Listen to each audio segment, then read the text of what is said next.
If you were one of the lucky ones who got a ticket for the Testosterone show at the Cherry Artspace, you were likely to have seen something like this.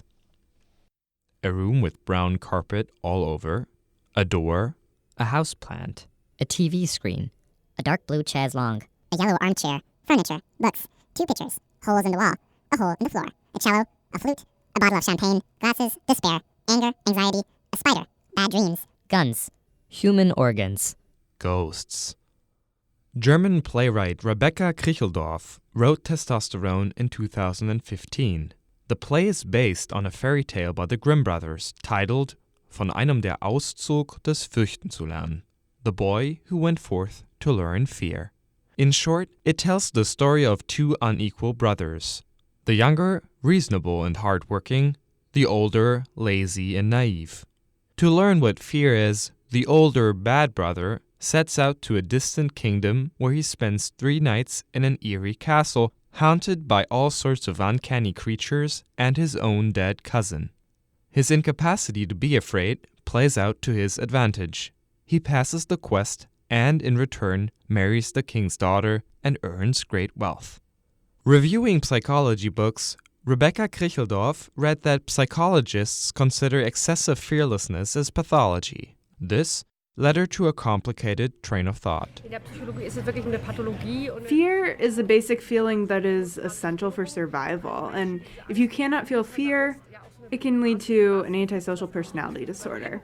Now, what's interesting when you look at ideal men in media, and I always think of Bruce Willis, who fights 24 villains to save the world, what's interesting about that is that our ideals of men and masculinity are based on a pathological personality.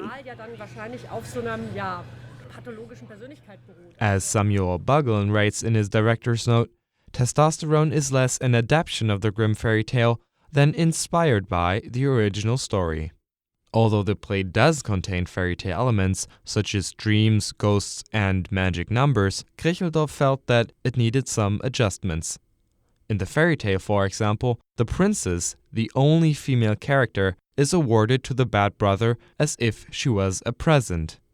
In Kricheldorf's play, however, there are 2 female figures.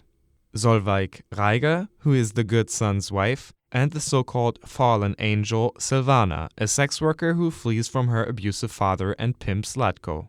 Both figures are not only victims of patriarchy, but develop a sense of serenity throughout the play.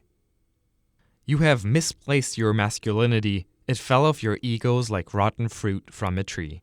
Max Rau, the bad son, whom his parents dismiss, but whom they call for once Zlatko threatens their ideal and safe world in a gated community. It is precisely because of sentences like these that people have identified toxic masculinity as the main topic of Testosterone. Given that this is the case, then what might be missing in Kricheldorf's play is an awareness for the risks to which toxically masculine men expose themselves. How are we supposed to understand the contradictions and feel their dilemma when they are archetypes rather than individual characters, flat rather than complex human figures? However, actor Carl Gregory played Raoul with empathy and verve. As a gay man, playing Raoul felt odd at times, Gregory said to me.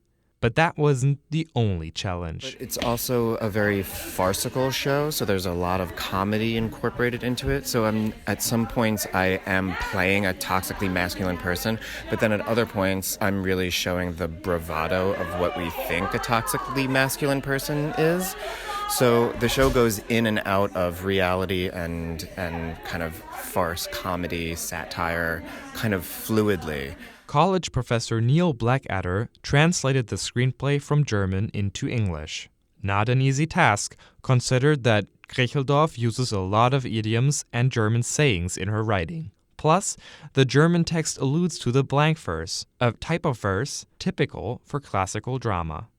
Ithaca College senior Lucy Gladstone, who succeeded in her role as Silvana, said that connecting the different languages was quite a journey. Sometimes Sometimes we would rehearse a scene and we'd say, "Hey Sam," to the director, "that doesn't really feel right in my mouth," because the way the words were arranged, like sometimes the verbs would be in a weird place, and so because in German, it's the way sentences are formed are very different, and also the translator was British, so sometimes the translation there was a phrase, "safe as houses," and we said, what is that? And it's a British saying, but we here in America didn't know that, so we had to change that. After reinsuring with translator Blackadder, they changed it to bomb-proof. Despite its allusions to German culture, Kricheldorf's play transcends its context.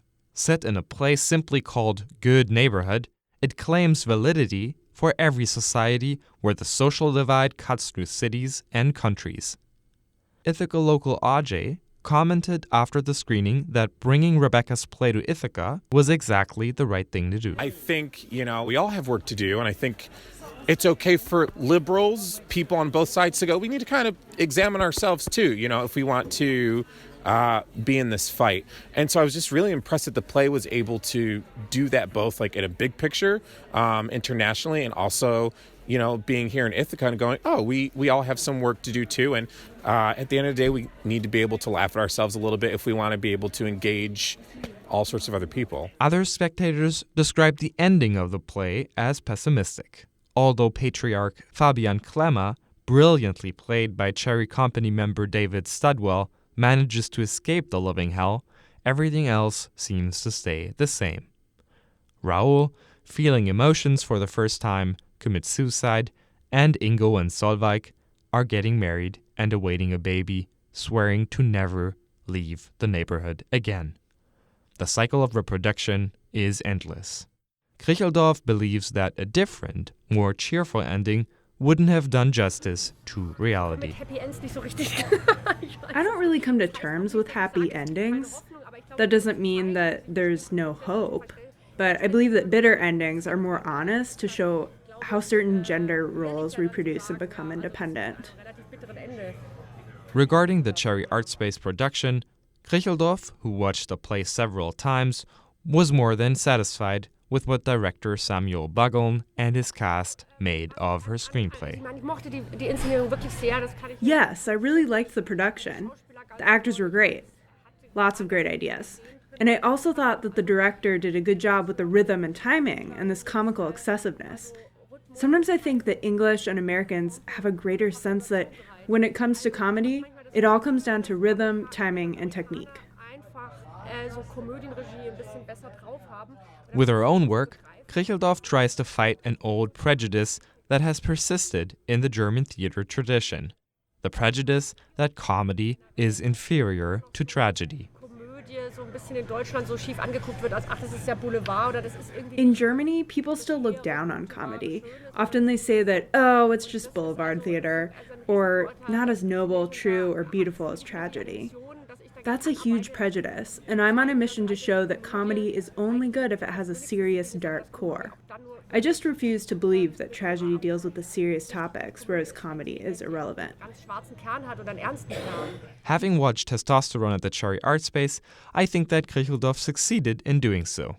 Testosterone is a hilarious, yet disturbing tragic comedy, a dark parable of social inequalities and toxic gender norms. And whoever left Kricheldorf's play without hope, let me tell you, the fact that the world on stage doesn't change doesn't mean that we cannot change the world. For WVBR,